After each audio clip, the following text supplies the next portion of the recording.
ಎಲ್ರಿಗೂ ನಮಸ್ಕಾರ. SCB ಇಂದ ಇವತ್ತು ಬ್ರಷ್ ಕಟರ್ ಬಗ್ಗೆ ಇನ್ನೊಂದು ಮಾಹಿತಿ ವಿಡಿಯೋ ತರ್ತಾ ಇದ್ದೀವಿ. ಇದನ್ನು ಎಲ್ಲರೂ ಕೇಳ್ತಿರ್ತಿರಲ್ಲ, ಈ ಚೋಕ್ ಏನಿದೆಯಲ್ಲ ಇದ್ರ ಬಗ್ಗೆ ಕಂಪ್ಲೀಟ್ ಆಗಿ ನಾವು ಇವತ್ತು ಮಾಹಿತಿ ಕೊಡ್ತೀವಿ. ಸರ್, ಇದು ಬ್ರಷ್ ಕಟರ್ ಅಲ್ಲಿ ಯಾವ ಕೆಲಸ ಮಾಡುತ್ತೆ ಇದು ಚೋಕು? ಸರ್, ಇದು ನಿಮಗೆ ಕೋಲ್ಡ್ ಇದ್ದಾಗ ಇಂಜಿನ್ ಅದನ್ನ ಸ್ಟಾರ್ಟ್ ಮಾಡ್ಲಿಕ್ಕೋಸ್ಕರ ಚೋಕ್ ಹಾಕಬೇಕು. ಇಂಜಿನ್ ಕೋಲ್ಡ್ ಇದ್ದಾಗ ಚೋಕ್ ಹಾಕಬೇಕು, ಮೇಲೆ ಹಾಕಬೇಕು. ಇದು ಸ್ಟಾರ್ಟಿಂಗ್ ಟ್ರಬಲ್ ಬರುತ್ತೆ, ಸ್ಟಾರ್ಟ್ ಆಗಲ್ಲ ಇಂಜಿನ್. ಕೋಲ್ಡ್ ಇದ್ದಾಗ ಚೋಕ್ ಹಾಕಬೇಕು, ಮೇಲೆ ಹಾಕಬೇಕು. ಇದು ಸ್ಟಾರ್ಟಿಂಗ್ ಟ್ರಬಲ್ ಬರುತ್ತೆ, ಸ್ಟಾರ್ಟ್ ಆಗಲ್ಲ ಇಂಜಿನ್ ಕೋಲ್ಡ್ ಇದ್ದಾಗ. ಈಗ ನೀವು ಚೋಕ್ ಹಾಕಿದಾಗ ನಿಮಗೆ ಪೆಟ್ರೋಲು ಜಾಸ್ತಿ ಹೋಗುತ್ತೆ ಇಂಜಿನ್ಗೆ, ಅವಾಗ ಸ್ಟಾರ್ಟ್ ಆಗುತ್ತೆ.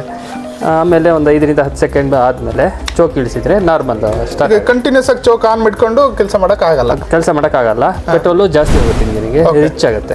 ಸರ್, ಈ ಚೋಕ್ ಅಂತ ಹೇಳ್ತಾರಲ್ಲ, ಏನು ಕೆಲಸ ಇದು ಇದ್ರದ್ದು? ಚೋಕ್ ಅಂದರೆ ನಿಮಗೆ ಗಾಳಿನ ತಡೆದು, ಈಗ ಕಾರ್ಬೊರೇಟ್ರಿಗೆ ಹೋಗೋಂಥ ಗಾಳಿನ ತಡೆದು ಕಾರ್ಬೊರೇಟರ್ ಇಂದ ಎಕ್ಸ್ಟ್ರಾ ನಿಮಗೆ ಪೆಟ್ರೋಲನ್ನು ಹೊರಗೆ ಹಾಕುತ್ತೆ. ಅಂದರೆ ಇಂಜಿನ್ ಒಳಗೆ, ಈ ಇಂಜಿನ್ ಒಳಗೆ ಪೆಟ್ರೋಲನ್ನ ಜಾಸ್ತಿ ಹೋಗ್ಲಿಕ್ಕೋಸ್ಕರ ಆ ಚೋಕನ್ನು ಯೂಸ್ ಮಾಡಬೇಕಾಗುತ್ತೆ. ಗಾಳಿ ತಡೆದು ಆಮೇಲೆ ಪೆಟ್ರೋಲನ್ನು ಜಾಸ್ತಿ ಕಳಿಸುತ್ತೆ ಚೋಕ್ ಆನ್ ಇದ್ದಾಗ.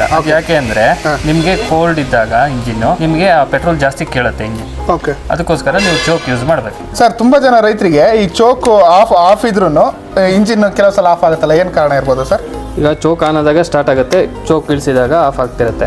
ಅದೇನಂದರೆ ಕೆಲವು ಸತಿ ಹೈಡ್ಲಿಂಗ್ ಕಮ್ಮಿ ಆಗಿರುತ್ತೆ, ಆಮೇಲೆ ಪೆಟ್ರೋಲ್ ಫಿಲ್ಟ್ರು ಬ್ಲಾಕ್ ಆಗಿರುತ್ತೆ, ಇಲ್ಲಾಂದರೆ ಕಾರ್ಬೊರೇಟರ್ ಜೆಟ್ ಬ್ಲಾಕ್ ಆಗಿರುತ್ತೆ, ಇಲ್ಲ ಕಾರ್ಬೊರೇಟರ್ ಒಳಗೊಂದು ಫಿಲ್ಟರ್